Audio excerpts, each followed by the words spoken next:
ಮೇಷರಾಶಿಯವರು ನೀವು ಅಂದುಕೊಂಡಂತಹ ಕೆಲಸಗಳು ಆಗಬೇಕು ಅನ್ನೋದಾದರೆ ಬಹಳ ವಿಧೇಯರಾಗಿ ವಿನಮ್ರರಾಗಿ ವರ್ತಿಸಬೇಕು.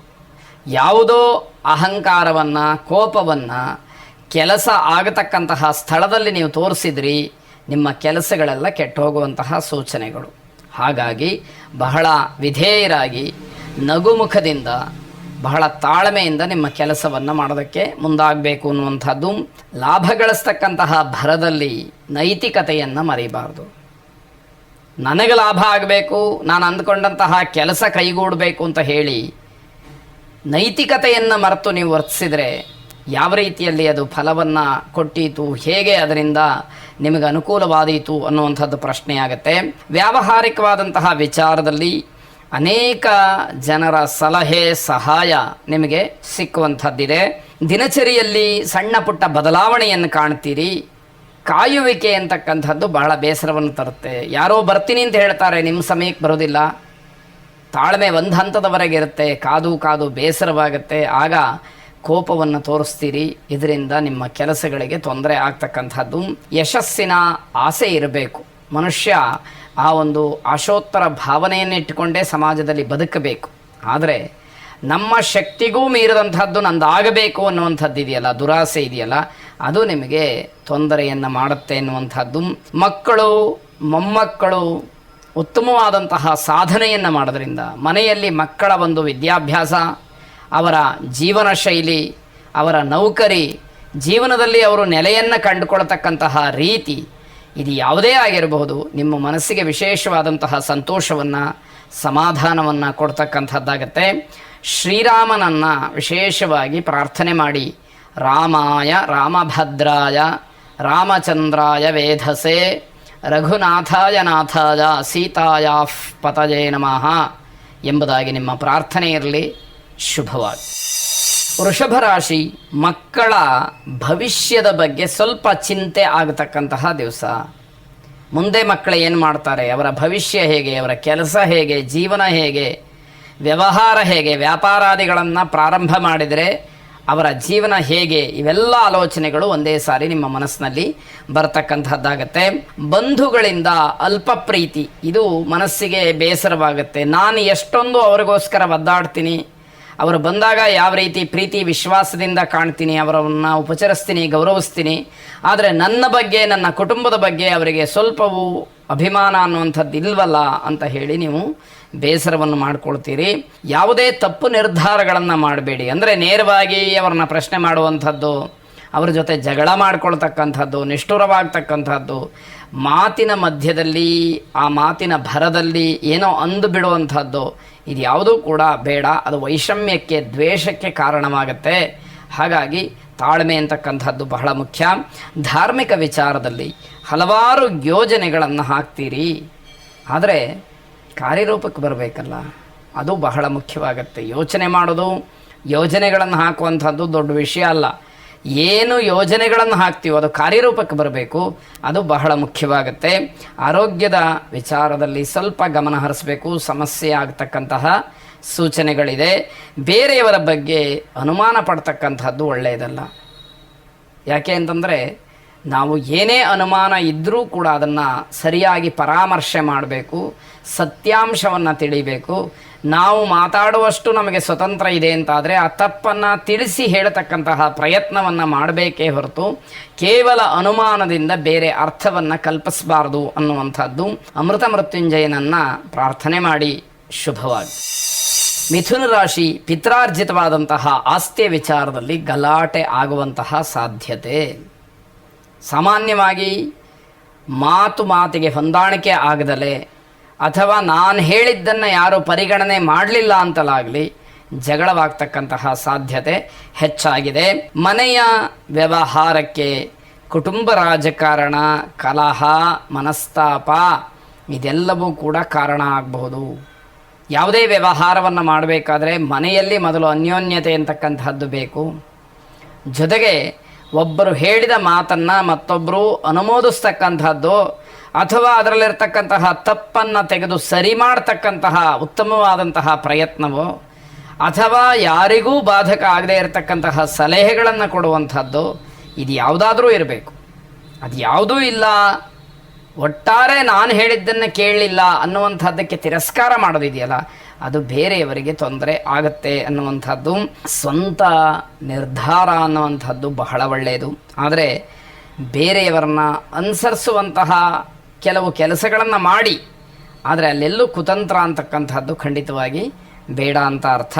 ವೃತ್ತಿಯಲ್ಲಿ ತೊಂದರೆಯನ್ನು ಮಾಡ್ಕೊಳ್ತೀರಿ, ನಿಮ್ಮದಲ್ಲದೇ ಇರತಕ್ಕಂತಹ ವಿಚಾರಕ್ಕೆ ನೀವು ತೊಂದರೆಯನ್ನು ಅನುಭವಿಸ್ತೀರಿ. ಅದಕ್ಕೆ ನಿಮ್ಮ ದೌರ್ಬಲ್ಯವೇ ಕಾರಣ. ಯಾರೋ ಮಾತಾಡ್ತಾ ಇರ್ತಾರೆ, ಅಲ್ಲಿ ಮಧ್ಯದಲ್ಲಿ ಹೋಗಿ ಮಾತಾಡುವಂಥದ್ದು, ನಿಮ್ಮನ್ನು ಕರೆದಿದ್ದು ಯಾರು ಅಲ್ಲಿಗೆ? ಇವೆಲ್ಲ ಪ್ರಶ್ನೆಗಳಾಗತ್ತೆ. ಅದರಿಂದ ನಿಮ್ಮದಲ್ಲದೇ ಇರತಕ್ಕಂತಹ ವಿಚಾರಗಳೇನಿದೆ ಅಲ್ಲಿ ನೀವು ತಲೆಯನ್ನು ಹಾಕಬೇಡಿ. ಮೂಗು ತೋರಿಸಿದರೆ ಅವಮಾನವಾಗತ್ತೆ ಅನ್ನುವಂಥದ್ದು ನಿಮ್ಮ ಗಮನದಲ್ಲಿರಲಿ. ಮಹಾ ಕಾಳಿ ಸ್ವರೂಪಿಣಿಯಾದಂತಹ ದೇವಿಯನ್ನು ವಿಶೇಷವಾಗಿ ಪ್ರಾರ್ಥನೆ ಮಾಡಿ. ಶುಭವಾಗಿ. ಕರ್ಕಾಟಕ ರಾಶಿ, ಹಳೆಯ ಚಿಂತೆಗಳನ್ನು ಮರೆತರೆ ಸ್ವಲ್ಪ ಅನುಕೂಲವಾಗುತ್ತೆ. ಹಿಂದೆ ಯಾವುದೋ ಘಟನೆ ನಡೆದಿದೆ, ಅದನ್ನು ದಾಟಿ ಬಂದಿದ್ದೀರಿ, ಹಿಂದೆ ಹಲವಾರು ಕಷ್ಟಗಳನ್ನು, ನೋವನ್ನು ಅನುಭವಿಸಿದ್ದೀರಿ. ಇವತ್ತು ಭಗವಂತನ ಅನುಗ್ರಹದಿಂದ ಯಾವುದೋ ಒಂದು ನೆಮ್ಮದಿಯ ಜೀವನ ಇದೆ ಅಂತಾದರೆ, ಇಂತಹ ಸಂದರ್ಭದಲ್ಲೂ ಕೂಡ ಹಳೆಯದನ್ನು ನಾನು ಜ್ಞಾಪಿಸ್ಕೊಳ್ತೀನಿ ಅಂತ ಹೇಳಿದರೆ ಅದರಿಂದ ಮತ್ತೆ ನಿಮಗೆ ಸಮಸ್ಯೆಗಳು ಆಗ್ತಕ್ಕಂಥದ್ದಾಗತ್ತೆ. ಸಾಲದ ವಿಚಾರಕ್ಕೆ ಸಿಗ ಹಾಕ್ಕೊಳ್ಳುವಂತಹ ಸಾಧ್ಯತೆಗಳು, ಆಸೂಚನೆಗಳು ಹೆಚ್ಚಾಗಿ ಕಾಣ್ತಾ ಇದೆ. ಹಳೆಯ ಕಹಿ ನೆನಪುಗಳೇ ನಿಮ್ಮನ್ನು ಎಲ್ಲದಕ್ಕೂ ಕೂಡ ಕಟ್ಟಿ ಹಾಕ್ತಕ್ಕಂಥದ್ದು. ಯಾವುದೋ ದುರ್ಘಟನೆಯೋ ಅಥವಾ ಮನಸ್ಸಿಗೆ ಅಹಿತವಾಗ್ತಕ್ಕಂತಹ ಘಟನೆಯೋ ಹಿಂದೆ ನಡೆದಿದ್ದರೆ ಆ ವಿಷಯವನ್ನೇ ಮನಸ್ಸಿನಲ್ಲಿ ಇಟ್ಟುಕೊಂಡು ನೀವು ತುಂಬ ಯೋಚನೆಯನ್ನು ಮಾಡ್ತೀರಿ. ಅದು ತಪ್ಪಾಗ್ತಕ್ಕಂಥದ್ದಾಗತ್ತೆ. ಬೇರೆಯವರಿಗೆ ಸಹಾಯ ಮಾಡೋದರಿಂದ ತೊಂದರೆ ಆಗುತ್ತೆ. ಇದೇನಪ್ಪ, ಬೇರೆಯವರಿಗೆ ಸಹಾಯ ಮಾಡಿ ಅಂತ ಹೇಳ್ತಾರೆ, ನೀವು ತೊಂದರೆ ಆಗುತ್ತೆ ಅಂತ ಹೇಳ್ತಿರಲ್ಲ. ಹಾಗಲ್ಲ, ಯಾವ ವ್ಯಕ್ತಿಗೆ ನೀವು ಸಹಾಯ ಮಾಡ್ತಿದ್ದೀರಿ, ಯಾವ ವಿಷಯಕ್ಕೆ ಸಹಾಯ ಮಾಡ್ತಿದ್ದೀರಿ ಅನ್ನುವಂಥದ್ದು ಮುಖ್ಯವಾಗುತ್ತೆ. ಯೋಗ್ಯವಾದ ಕೆಲಸಕ್ಕೆ, ಯೋಗ್ಯವಾದಂತಹ ವ್ಯಕ್ತಿಗೆ, ಅಗತ್ಯ ಇರತಕ್ಕಂತಹ ವ್ಯಕ್ತಿಗೆ, ಪ್ರಾಮಾಣಿಕವಾಗಿರತಕ್ಕಂತಹ ವ್ಯಕ್ತಿಗೆ ನೀವು ಸಹಾಯ ಮಾಡಿ, ಅದು ಬಹಳ ಒಳ್ಳೆಯದು. ಆದರೆ ನೀವು ಮಾಡ್ತಕ್ಕಂತಹ ಸಹಾಯದಿಂದ ಬೇರೆ ಏನಾದರೂ ಅನರ್ಥಗಳಾದರೆ, ದುರುಪಯೋಗ ಆದರೆ ತಪ್ಪಿಗೆ ಸಿಗ ಹಾಕ್ಕೊಳ್ತಕ್ಕಂಥವ್ರು ನೀವು ಕೂಡ ಆಗ್ತೀರಿ. ನಿಮ್ಮ ಆರೋಗ್ಯದ ಬಗ್ಗೆನೂ ಸ್ವಲ್ಪ ಗಮನವನ್ನು ಹರಿಸಿ, ನದೀ ತೀರದಲ್ಲಿರ್ತಕ್ಕಂತಹ ಯಾವುದಾದ್ರೂ ದೇವಸ್ಥಾನಕ್ಕೆ ಹೋಗಿ ದೇವರ ದರ್ಶನವನ್ನು ಮಾಡಿ ಆಶೀರ್ವಾದವನ್ನು ಪಡ್ಕೊಳ್ಳಿ. ಶುಭವಾಗಿ. ಸಿಂಹರಾಶಿ, ಸಮಾಜದಲ್ಲಿ ಉತ್ತಮವಾದಂತಹ ಸ್ಥಾನಕ್ಕೆ ಹೋಗೋದಕ್ಕೆ, ಸಮಾಜದಲ್ಲಿ ಒಂದು ನೆಲೆಯನ್ನು ಕಂಡುಕೊಳ್ಳೋದಕ್ಕೆ ಅವಕಾಶಗಳು ಹೆಚ್ಚಾಗಿದೆ. ಇದರ ಜೊತೆಯಲ್ಲಿ ಬೇರೆಯವರ ಒಂದು ಸ್ನೇಹ, ಸಂಪರ್ಕ ಅಂತಕ್ಕಂಥದ್ದು ಮನೆಯಲ್ಲಿ ಬೇಸರವನ್ನು ಉಂಟು ಮಾಡುತ್ತೆ. ಆ ವ್ಯಕ್ತಿಯನ್ನು ಕಂಡ್ರೆ ಇಡೀ ಮನೆಗೆ ಆಗೋದಿಲ್ಲ ಅಂತಾದರೆ ನಿಮ್ಮ ವಿಶ್ವಾಸ ಆ ವ್ಯಕ್ತಿ ಜೊತೆಯಲ್ಲೇ. ಮನೆಯವರು ಎಷ್ಟೋ ಸಾರಿ ಹೇಳಿರಬಹುದು ನಿಮಗೆ, ಆ ವ್ಯಕ್ತಿ ಜೊತೆ ಹೋಗಬೇಡ, ನೀನು ಅವನ ಸಹವಾಸ ಬೇಡ, ಸ್ನೇಹ ಬೇಡ ಅಂತ. ನಾನು ಮತ್ತೆ ಅದನ್ನೇ ಮಾಡ್ತೀನಿ ಅಂತಾದಾಗ ಮನೆಯಲ್ಲಿ ಬೇಸರವಾಗುತ್ತೆ. ಮನೆಯವರ ಒಂದು ಕೋಪಕ್ಕೆ, ಕೆಂಗಣ್ಣಿಗೆ ನೀವು ಗುರಿಯಾಗಬೇಕಾಗತ್ತೆ. ಹಣಕಾಸಿನ ವಿಚಾರ ಅಥವಾ ಲಾಭ ಸಿಕ್ಕತ್ತೆ ಅನ್ನುವಂಥದ್ದು ಯಾವುದೋ ವ್ಯಕ್ತಿಯಿಂದ ಆ ವ್ಯಕ್ತಿಯ ಬಾಹ್ಯ ಜೀವನವನ್ನು ನೋಡಿ ನಾನು ಹೀಗಾಗ್ಬಿಡ್ತೀನಿ ಅನ್ನುವಂಥದ್ದು, ಇಲ್ಲ ಯಾವುದಾದ್ರೂ ಜಾಹೀರಾತನ್ನು ನೋಡಿ ನಾನು ಹೀಗಾಗಬೇಕು ಅನ್ನುವಂಥದ್ದು, ಆ ಪ್ರಯತ್ನಗಳಿಂದ ನಿಮಗೆ ಮೋಸ ಆಗ್ತಕ್ಕಂತಹ ಸಾಧ್ಯತೆ ಹೆಚ್ಚಾಗಿದೆ. ಕುಟುಂಬದಲ್ಲಿ ಇದರಿಂದ ಅಶಾಂತಿ ಉಂಟಾಗುತ್ತೆ, ಅಸಮಾಧಾನವಾಗುತ್ತೆ, ಮನೆಯಲ್ಲಿ ಜಗಳಗಳಾಗತ್ತೆ. ಇದನ್ನೆಲ್ಲ ಗಮನಿಸ್ಕೊಳ್ಬೇಕಾದಂತಹದ್ದು. ಅನಗತ್ಯವಾದಂತಹ ವಿಚಾರಗಳಿಂದಲೇ ಗೊಂದಲವಾಗುತ್ತೆ, ನಿರಾಸೆಯಾಗತ್ತೆ. ಮಾಡಬೇಕಾದಂತಹ ಕರ್ತವ್ಯದ ಬಗ್ಗೆ ಆ ಸಂದರ್ಭದಲ್ಲಿ ಜ್ಞಾನ ಅಂತಕ್ಕಂಥದ್ದು ಇರೋದಿಲ್ಲ. ಅದನ್ನು ಹೊರತಾಗಿ ಉಳಿದಿದ್ದೆಲ್ಲವನ್ನು ಕೂಡ ಮಾಡೋದಕ್ಕೆ ಮುಂದಾಗ್ತೀರಿ. ಪ್ರಯೋಜನ ಆದರೂ ಏನು? ನಿಮಗೇನು ಪ್ರಯೋಜನ? ನಿಮ್ಮ ಪರಿವಾರಕ್ಕೆ ಏನು ಪ್ರಯೋಜನ? ಕುಟುಂಬಕ್ಕೆ ಏನು ಪ್ರಯೋಜನ? ಇದು ಯಾವುದೂ ಕೂಡ ನಿಮಗೆ ಅನುಕೂಲಕ್ಕೆ ಬರುವಂಥದ್ದಲ್ಲ.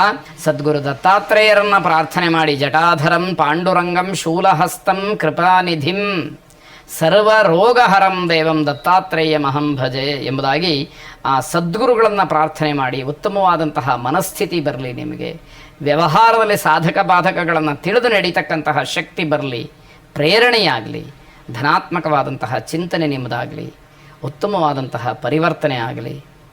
ಶುಭವಾಗಿ. ಕನ್ಯಾ ರಾಶಿ, ನಿಮ್ಮ ಯೋಗ್ಯತೆಗನುಸಾರವಾಗಿ ಹಣದ ಕೊರತೆ ಇಲ್ಲ. ಇದರ ಜೊತೆಯಲ್ಲಿ ನಿಮ್ಮದೇ ಆದಂತಹ ಒಂದು ಗೌರವವನ್ನು ಕೂಡ ಕಾಪಾಡಿಕೊಂಡು ಬಂದಿದ್ದೀರಿ. ಇಷ್ಟೆಲ್ಲ ಇದ್ದಾಗ್ಯೂ ಕೂಡ ವಿರುದ್ಧವಾದಂತಹ ಮನಸ್ಸಿಟ್ಟುಕೊಂಡು ಹೋರಾಟ ಮಾಡುವಂಥದ್ರಲ್ಲಿ ಏನು ಅರ್ಥ ಇದೆ? ಯಾವ ಪುರುಷಾರ್ಥಕ್ಕೆ ನೀವು ಹೋರಾಟ ಮಾಡ್ತಾ ಇದ್ದೀರಿ? ಅಥವಾ ಬೇರೆಯವರ ಮೇಲೆ ದ್ವೇಷವನ್ನು ಸಾಧಿಸ್ತಾ ಇದ್ದೀರಿ? ಇದು ಅರ್ಥ ಆಗಬೇಕು. ಇದನ್ನು ಮೊದಲು ತಿಳ್ಕೊಳ್ಬೇಕಾದಂಥದ್ದು ಮುಖ್ಯವಾಗುತ್ತೆ. ಶತ್ರುಗಳಿಂದ, ವಿರೋಧಿಗಳಿಂದ ನಿಮ್ಮ ಕೆಲಸಕ್ಕೆ ಅಡ್ಡಿಯಾಗತ್ತೆ. ಯಾವಾಗ ನನ್ನ ಪ್ರತಿಷ್ಠೆಯೇ ಹೆಚ್ಚಾಗಬೇಕು ಅನ್ನುವ ಭಾವನೆಯಲ್ಲಿ ನೀವಿರ್ತೀರಿ, ತದ್ವಿರುದ್ಧವಾದಂತಹ ಮನಸ್ಸುಗಳು ಸರಿಸಮವಾಗಿ ಬೆಳೀತಾ ಹೋಗ್ತಾ ಇರುತ್ತೆ. ಅವರಿಂದ ನಿಮಗೆ ತೊಂದರೆಗಳು ಅಂತಕ್ಕಂಥದ್ದಿದೆ, ಎಚ್ಚರ ಇರಬೇಕು. ಸಾಧುಗಳು ಅಥವಾ ಧಾರ್ಮಿಕ ಮುಖಂಡರ ಒಂದು ಭೇಟಿಯಾಗೋದಕ್ಕೆ ಅವಕಾಶಗಳಿದೆ. ಅವರು ಹಲವಾರು ಸಲಹೆ ಸೂಚನೆಗಳನ್ನು, ಮಾರ್ಗದರ್ಶನವನ್ನು ಕೊಡ್ತಾರೆ. ಆದರೆ ಒಳ್ಳೆಯ ಮನಸ್ಸಿನಿಂದ ಅದನ್ನು ಸ್ವೀಕಾರ ಮಾಡಿ ಜಾರಿಗೆ ತಂದುಕೊಳ್ಬೇಕು, ಜೀವನದಲ್ಲಿ ಅಳವಡಿಸ್ಕೊಳ್ಬೇಕು. ಆಗ ಮಾತ್ರ ಸಾಧನೆಗೆ ಒಂದು ಮಾರ್ಗ ಸಿಕ್ಕುವಂತಾಗುತ್ತೆ. ವ್ಯಾಪಾರ ಅಥವಾ ವೃತ್ತಿಯಲ್ಲಿ ಅನಿರೀಕ್ಷಿತವಾದಂತಹ ಲಾಭ ನಿಮ್ಮದಾಗುವಂಥದ್ದು. ವಿದ್ಯಾರ್ಥಿಗಳಿಗೆ ಅನುಕೂಲ ಇದೆ, ಆದರೆ ಆಲಸ್ಯ ಮಾಡಬಾರ್ದು. ಚಟುವಟಿಕೆಯಿಂದ ನಮ್ಮ ಪಾಲಿಗೆ ಯಾವ ಕ್ಷಣಕ್ಕೆ ಏನು ಒದಗಿ ಬರುತ್ತೋ ಅದನ್ನು ಸ್ವೀಕಾರ ಮಾಡಿ ಅದರಿಂದ ಲಾಭ ಪಡ್ಕೊಳ್ತಕ್ಕಂತಹ ನಮ್ಮ ವಿದ್ಯಾ ಕ್ಷೇತ್ರಕ್ಕೆ, ಶೈಕ್ಷಣಿಕ ಕ್ಷೇತ್ರಕ್ಕೆ, ವ್ಯಾಸಂಗ ಕ್ಷೇತ್ರಕ್ಕೆ ಆಗುವಂತಹ ಅನುಕೂಲತೆಗಳನ್ನು ನಿರೀಕ್ಷೆ ಮಾಡಬೇಕು. ಪ್ರಯತ್ನಪೂರ್ವಕವಾಗಿ ಆ ಕೆಲಸಗಳನ್ನು ಮಾಡಬೇಕು ಅನ್ನುವಂಥದ್ದು. ನಿಮ್ಮ ವರ್ತನೆ ಮಾಮೂಲಿಯಂತೆ ಇರಲಿ, ಆ ಸಂದರ್ಭಕ್ಕನುಗುಣವಾಗಿ ನೀವು ರಾಜಿ ಮಾಡ್ಕೊಳ್ತಕ್ಕಂಥದ್ದು ಒಳ್ಳೆಯದಲ್ಲ. ಶಿಸ್ತನ್ನು ಪಾಲನೆ ಮಾಡಿದಾಗ ಹೇಗಾಯಿತು, ಸಮಯ ಸಾಧಕರಾಗಿಬಿಡ್ತೀರಿ, ಅದು ಆಗಬಾರದು ಅನ್ನುವಂಥದ್ದು ಮುಖ್ಯವಾಗುತ್ತೆ. ನಾಗದೇವರನ್ನು ವಿಶೇಷವಾಗಿ ಪ್ರಾರ್ಥನೆ ಮಾಡಿ ಶುಭವಾಗಿ. ತುಲಾರಾಶಿ, ನಿಮ್ಮ ಕೆಲಸದಲ್ಲಿ, ವೃತ್ತಿಯಲ್ಲಿ, ನೌಕರಿಯಲ್ಲಿ ವಿಶೇಷವಾದಂತಹ ಗೌರವ, ಸ್ಥಾನ, ಮಾನಗಳು ಇರುತ್ತೆ. ಕುಟುಂಬದ ನಿರ್ವಹಣೆಯ ಬಗ್ಗೆ ಸ್ವಲ್ಪ ಚರ್ಚೆಯನ್ನು ಮಾಡ್ತೀರಿ. ಸಲಹೆಗಳು, ಆ ಸಲಹೆಗಳಿಂದ ಒಂದಷ್ಟು ಕಲಹ, ಇವೆಲ್ಲವೂ ಕೂಡ ನೋಡಬೇಕಾದಂಥದ್ದು. ಕುಟುಂಬದಲ್ಲಿ ಆಗ್ತಾ ಇರತಕ್ಕಂತಹ ದಿನನಿತ್ಯದ ವ್ಯವಹಾರವನ್ನು ಸ್ವಲ್ಪ ಬದಲಾಯಿಸಬೇಕು ಅಂತಲೋ ಇನ್ನೇನೋ ಪರಿವರ್ತನೆ ಆಗಬೇಕು ಅಂತಲೋ ನಿಮ್ಮ ಚಿಂತನೆಗಳಿರುತ್ತೆ. ಅದು ಮುನ್ನೆಲೆಗೆ ಬರುವಂಥದ್ದು. ಆಗ ಜಗಳಕ್ಕೆ ಅವಕಾಶಗಳಾಗುವಂಥದ್ದಾಗತ್ತೆ. ನಿಮ್ಮ ಲೋಪದೋಷಗಳ ಅನಾವರಣವಾಗತ್ತೆ. ನೀವೇನು ತಪ್ಪು ಮಾಡಿದಿರಿ, ಏನು ತಪ್ಪನ್ನು ಮಾಡ್ತಾ ಇದ್ದೀರಿ ಅನ್ನುವಂಥದ್ದೆಲ್ಲ ಹೊರಬರತಕ್ಕಂಥದ್ದು. ಇದರಿಂದ ನಿಮಗೆ ಆ ಮಾತು ಅವಮಾನಕ್ಕೆ ದಾರಿಯಾಗ್ತಕ್ಕಂಥದ್ದಾಗತ್ತೆ.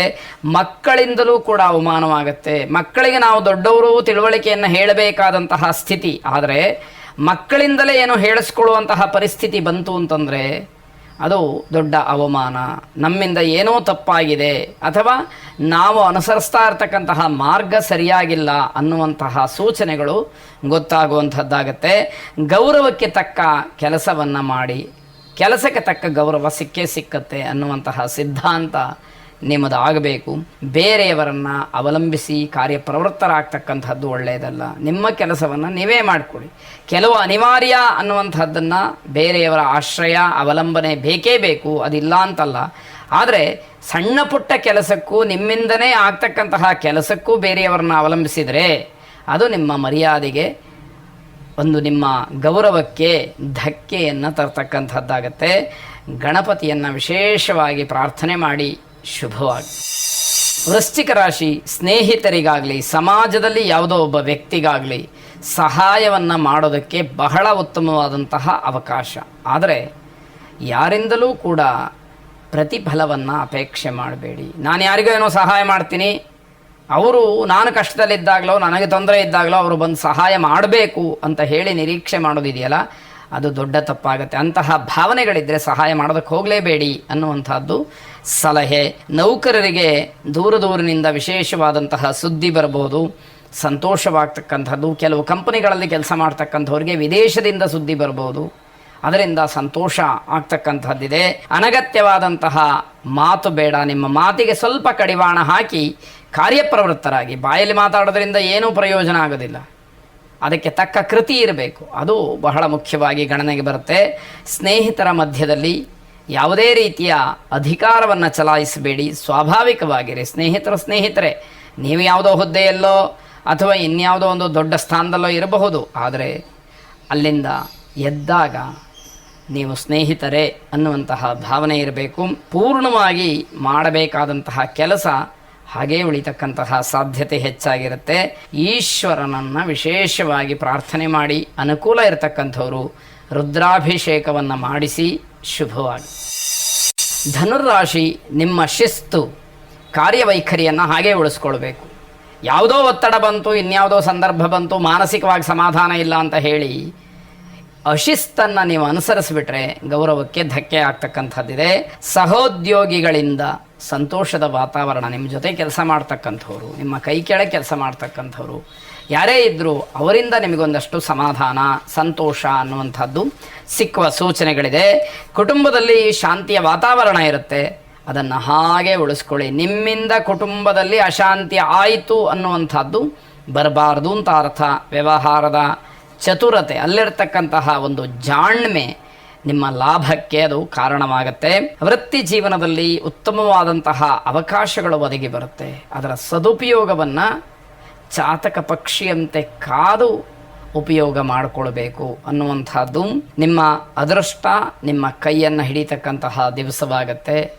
ಆಲೋಚನೆಗಳು ಬೇರೆ ಬೇರೆ ಕಡೆ ಹೋಗುವುದನ್ನು ತಪ್ಪಿಸಿ ಮನಸ್ಸನ್ನು ಕೇಂದ್ರೀಕರಣ ಮಾಡಿ ಉದ್ದೇಶಿತ ವಿಷಯದಲ್ಲಿ ನಿಮ್ಮ ಮನಸ್ಸನ್ನು ತೊಡಗಿಸ್ಕೊಳ್ಳಿ. ಅನುಕೂಲ ಅಂತಕ್ಕಂಥದ್ದಿದೆ. ಸುಬ್ರಹ್ಮಣ್ಯ ಸ್ವಾಮಿಯನ್ನು ವಿಶೇಷವಾಗಿ ಪ್ರಾರ್ಥನೆ ಮಾಡಿ ಶುಭವಾಗಿ.